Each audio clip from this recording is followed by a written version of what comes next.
बिस्मिल्लाहिर्रहमानिर्रहीम। अल्लाहुम्मा सल्ली अला सय्यिदिना मुहम्मद व अला आले सय्यिदिना मुहम्मद। अस्सलामु अलैकुम व रहमतुल्लाहि व बरकातुहू। एक बहुत मशहूर जुमला है, हम सब ने सुना हुआ है कि ये अवाम नहीं एक हजूम है। लेकिन अगर गौर किया जाए कि ये हजूम आज तक अवाम क्यों ना बन सका, तो बहुत सारे अवामिल नज़र आने शुरू होंगे।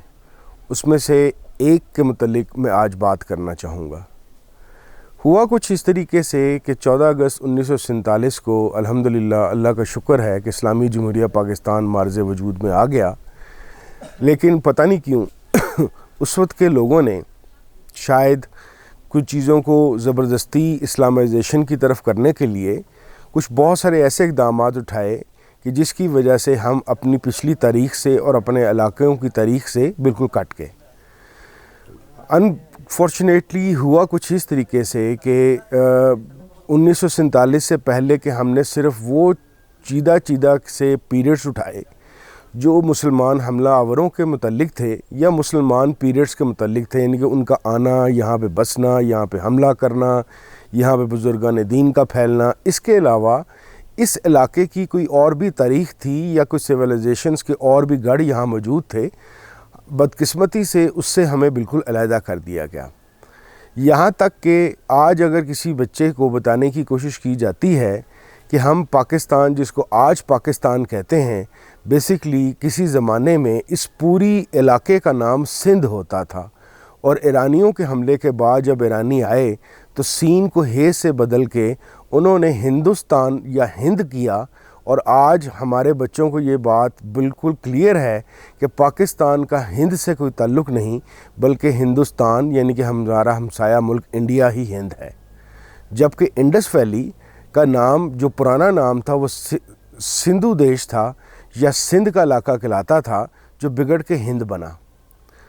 इस तारीख़ के कता ताल्लुक़ की वजह से हम ये बात भूल ही गए कि किसी ज़माने में इंडस वैली के अलावा यहाँ पे वैदिक पीरियड भी गुज़रा है, मौर्यन एम्पायर्स का दौर भी गुज़रा है, गंधारा भी गुज़रा है। और मेरे रीसेंट पास्ट के अंदर तारीख़ की और सिविलाइजेशंस की स्टडी की जो दिलचस्पी है, वो मुझे ख़ास तौर पे जब बल्तिस्तान के इलाके में लेके गई तो यहाँ पे मैंने बहुत बड़ी तादाद के अंदर बहुत सारे असरात देखे बोन रिलीजन और बुद्धिज़्म के मुतल्लिक। बुद्धिज़्म का ये वैसे ही असरात थे जो हमारे खैबर पख्तूनख्वा के अंदर बेशुमार तकरीबन पड़े हैं और जिसकी कम से कम तादाद 53 बताई जाती है। मेरा अपने सफ़र का आगाज़ पाकिस्तान क्या था, ये इलाका क्या था, केपी के ही इलाके मर्दान के पास तख्त भाई से शुरू हुआ, जो बुद्धिस्ट की एक बहुत बड़ी यूनिवर्सिटी और एक बहुत बड़ी जगह थी। ना सिर्फ कि बुद्धिस्ट की, बल्कि वहाँ पे आपको बेशुमार ऐसे असरात मिलते हैं जिसके अंदर आपको मौर्यन एम्पायर जब इस पूरे पाकिस्तानी इलाके पे हुकूमत करने के काबिल हो गई, उसके असरात भी मिलते हैं। मौर्यन एम्पायर में ख़ास तौर पे चंद्रगुप्त मौर्य, जो जैन मज़हब से ताल्लुक़ रखता था लेकिन कन्वर्ट हो के बुद्धिस्ट हुआ, और फिर आगे चलकर उसका बेटा यानी कि अशोक आज़म, अशोका द ग्रेट, ये वही अशोका द ग्रेट है कि जिसका निशान आज भी हिंदुस्तान के झंडे में मौजूद है। कितनी दिलचस्प बात थी कि हिंदुस्तान के इस नामवर सपूत का जो असल ताल्लुक़ था पाकिस्तान के, यानी कि आज के पाकिस्तान के इलाके से था। और हमारे लोग इस बात को जानने से बिल्कुल कासिर हैं, जिसकी वजह से ये मैं बहुत ज़्यादा इस चीज़ पे गौर करता हूँ। और यही मेरे दिमाग में बार बार ये एक बात आती है कि बेसिकली तारीख़ से कट जाने की वजह से हम अपनी पहचान खो चुके हैं, और इस पहचान खो देने की वजह से हम हजूम हैं और हम अवाम या एक कौम नहीं बन सके। करने वाली बात एक और भी है जो इसी तहकीक के अंदर मुझे नज़र आई, और ख़ास तौर पे जब मैं यहाँ पे मुख्तलिफ़ तहज़ीबों की लेयर्स देखता हूँ, उन तहज़ीबों की लेयर्स के अंदर हमें ये बात भी पता चलती है कि हिंदुस्तान या कदीम ज़माने का जो उनसा हिंदुस्तान था, इसके अंदर जो सिविलाइजेशंस हैं, उसकी जो बेस है या उसका जो क्रक्स बीच में सेंट्रलाइजेशन है, वो स्पिरिचुअलिटी की है। यही वो चीज़ है जो हमें आज भी समझने की बड़ी सख्त ज़रूरत है कि हमें ये जानना पड़ेगा कि ईस्टर्न सिविलाइजेशंस जितनी भी थी, एशियंट सिविलाइजेशंस जिसमें चाइना और इंडिया और इजिप्ट शामिल थे, اس کی بیس کے اندر یا سینٹرلائزیشن کے اندر اسپریچولیٹی موجود تھی، جبکہ آپ ویسٹرن سویلائزیشن جب بھی پڑھتے ہیں اس کے اندر آپ کو ہمیشہ سے ہی knowledge seeking through mind, through experience, through practices اور انڈیویجویلٹی اور اسٹرکچرلزم کے اندر کی گونج ملتی ہے۔ تو یعنی کہ آپ جب ویسٹرن سویلائزیشنز کو پڑھتے ہیں تو وہاں پہ ویسٹرن سویلائزیشن ایشنٹ زمانے سے لے کر آج تک آپ کو ایک سٹرکچرڈ پروسیس بیس سویلائزیشنز ملتی ہیں، جبکہ جب آپ ایسٹرن سویلائزیشنز خاص طور پہ انڈین سویلائزیشن کو پڑھتے ہیں تو آپ کو یہ علم ہوتا ہے کہ اس کی بیس میں اسپریچولیٹی تھی۔ شاید میرے خیال کے مطابق یہی وہ وجہ تھی کہ مختلف حملہ آوروں کے ساتھ جب صوفیاء یا بزرگان دین ادھر آئے تو ان کے پیغام کے اندر اور جہاں پہ پہلے سے صدیوں بلکہ ہزاروں سال سے موجود اسپریچولیٹی کے کلچر نے ان کو ویلکم کیا اور ان کے لیے اسلام کی ترویج بذریعہ صوفیزم زیادہ آسان ہو گئی اور یہاں کے لوگوں نے اس کو زیادہ بہتر طور پہ قبول کر لیا۔ میں اس ویڈیو کے تھرو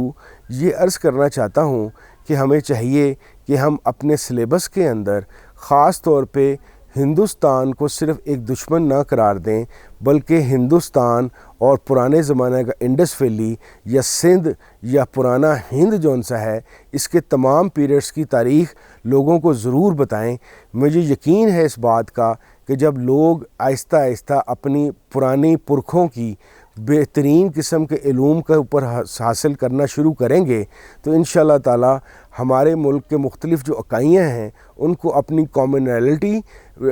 کامن انسیسٹرز اور اسپریچولزم کی وجہ سے ملے گا۔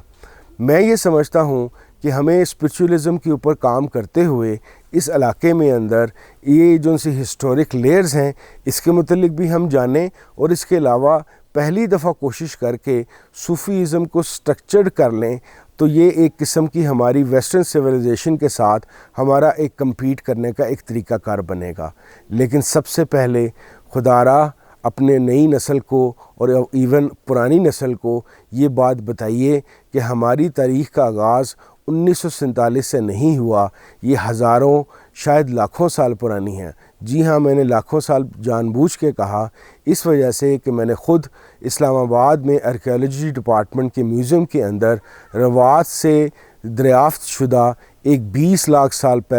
پہلے کا پتھر کا اوزار دیکھا۔ دیٹ مینس کہ آج سے 20 لاکھ سال پہلے انسان یا انسان نما مخلوق جون سی تھی یہاں پہ موجود تھی۔ تو اس کا مطلب یہ ہوا کہ ہماری یہاں کی انسانی تاریخ ملینز آف ایئرز کی ہے۔ جب تک ہم اپنی ملینز آف ایئرز کی تاریخ کو اور تمام ہسٹورک پیریڈ کو اور سویلائزیشنز کو اپنے علوم اور اپنے سلیبس کے اندر نہیں لائیں گے اور اپنی ڈسکشن کے اندر نہیں لائیں گے، ہم کبھی بھی اپنی پہچان نہیں بنا سکیں گے۔ ہاں، ہماری سب سے بڑی پہچان حضرت محمد صلی اللہ علیہ وسلم کا امتی ہونا ہے، لیکن اگر آپ کبھی غور کریں، اور خاص طور پہ میں نوجوان نسل کو دعوت دوں گا کہ اسلام کو مزید بہتر سمجھنے کے لیے ایک مشہور زمانہ کتاب بلوغ العرب ضرور پڑھیں، جس کے اندر آپ کو عرب کلچر اور تمدن کا بہت اچھے طریقے سے پتہ چلے گا۔ آپ کے لیے شاید اس کو پڑھ کے حیرت کی بات ہو کہ 80% جو ان کی کلچرل چیزیں تھیں اسلام نے ان کو چھیڑا ہی نہیں۔ اسلام نے صرف اور صرف خدا کی وحدانیت اور رسول کریم صلی اللہ علیہ وسلم کی سچے نبی ہونے کی ترویج کی۔ اس کے علاوہ وہ تمام رسومات یا تمام کلچرل ویلیوز جس کی وجہ سے کسی قسم کا شرک نہیں پھیل سکتا تھا یا کسی قسم کی خرابی دین یا مذہب یا عقیدے میں نہیں ہو سکتی تھی، اسلام نے اس کو نہ صرف کہ اس کو چھیڑا نہیں بلکہ اس کو محفوظ کرنے میں بھی مدد دی۔